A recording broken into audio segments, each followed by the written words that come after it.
nampak sebagai anugerah sebenarnya. Yang macam, start dengan sebagai gurauan. Gurauan nak saving duit lagi bercuti laki bini. Jadi satu benda yang Alhamdulillah dapat saving banyak. So kita rasa sangat happy. Itulah husband saya cakap, tak berapa saving lah setiap kali tengok breast pump macam awak nak beli.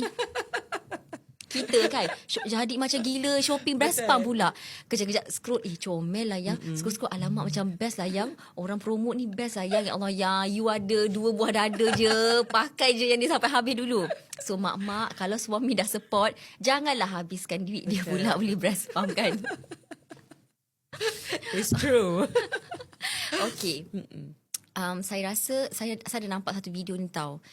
Bila kita lahirkan, waktu kita pregnant, semua orang bagi perhatian dekat kita, betul tak? Tapi the moment you give birth, you are no longer the center of attention. Sometimes even towards your husband, because anak yang dilahirkan tu adalah number one. Kadang-kadang dekat hospital korang datang lawat, adakah dia akan hi dekat kita dulu? Akan terus pergi kat baby. Ya Allah, comelnya baby. Even kalau dah lepas berpantang, comelnya baby. Betul. Jarang yang bertanyakan, apa khabar wahai ibu?